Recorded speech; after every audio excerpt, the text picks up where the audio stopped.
آپ سن رہے ہیں کتاب کہانی۔ آج پھر ہم آپ کے لیے ایک دلچسپ سفر کا آغاز کر رہے ہیں۔ ہماری یہ ویڈیو آپ کو ایسی جگہ کی معلومات فراہم کرے گی جو بہت حیرت انگیز اور انوکھی ہے۔ شمالی افریقہ کے بالکل بیچ میں ایک ایسا ملک ہے جس کی کہانی مزاحمت، انقلاب اور اپنی شناخت کی تلاش کی کہانی ہے۔ جی ہاں، یہ جزائر ہے، ایک ایسی زمین جس نے قدیم سلطنتوں کے عروج و زوال سے لے کر ایک جدید قوم بننے تک نہ جانے کتنے ہی دور دیکھے ہیں۔ تو آئیے ذرا اس کے سفر پر ایک نظر ڈالتے ہیں۔ 23,81,741 مربع کلومیٹر یہ صرف ایک نمبر نہیں ہے، یہ الجزیرہ کا بے پناہ وسیع و عریض رقبہ ہے جو شروع سے ہی یہ بتا دیتا ہے کہ ہم کتنے بڑے پیمانے کی بات کر رہے ہیں۔ اور ہاں، سوڈان کی تقسیم کے بعد الجزیرہ افریقہ کا سب سے بڑا ملک بن گیا۔ یہ ایک ایسی حقیقت ہے جو اس کی جغرافیائی اور اسٹریٹجک اہمیت کو اور بھی بڑھا دیتی ہے۔ تو اتنی بڑی سرزمین یہ صرف خالی میدانوں پر مشتمل نہیں ہے، بلکہ ہزاروں سالوں سے تہذیبوں کا گھر رہی ہے۔ چلیں دیکھتے ہیں کہ اس کی تاریخ کی بنیادیں کیسی رکھی گئیں۔ الجزائر کی تاریخ بالکل ایک پیاز کی طرح ہے، جس کی کئی تہیں ہیں۔ قدیم نومیڈیا کے بربر سلطنت سے لے کر رومیوں تک، پھر عرب فتوحات اور اسلام کی آمد، اور اس کے بعد سلطنت عثمانیہ۔ یہ سرزمین ہمیشہ سے ہی بڑی طاقتوں اور ثقافتوں کے سنگم پر کھڑی رہی ہے۔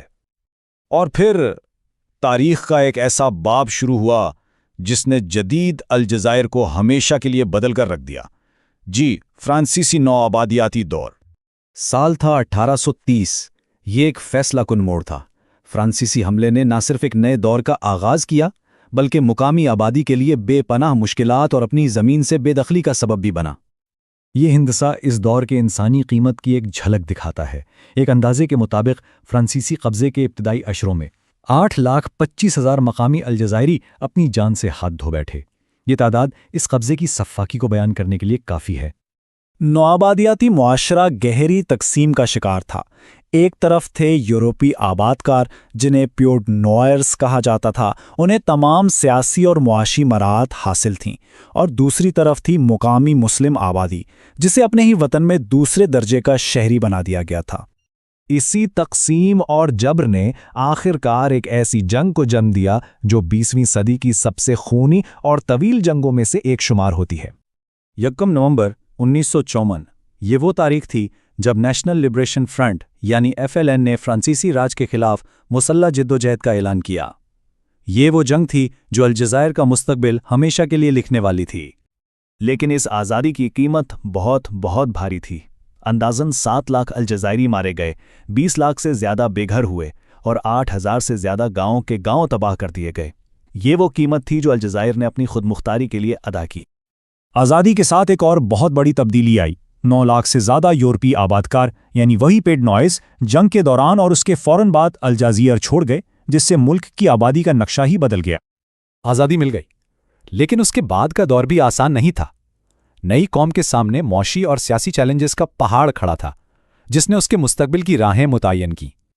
آزادی کے بعد الجزائر کی معیشت کا سارا دار و مدار ایک ہی چیز پر آ گیا: تیل اور گیس۔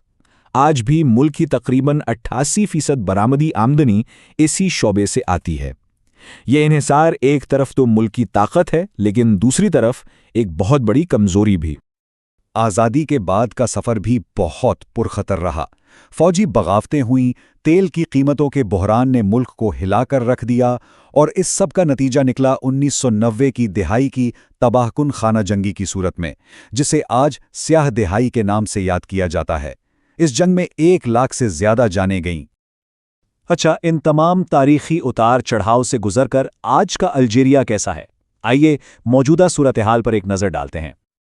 آج الجزائر کی آبادی بنیادی طور پر 2 بڑے نسلی گروہوں پر مشتمل ہیں: عرب جو تقریباً 80% کے ساتھ اکثریت میں ہیں، اور بربر جو ملک کی مقامی آبادی ہیں اور تقریباً 20% ہیں۔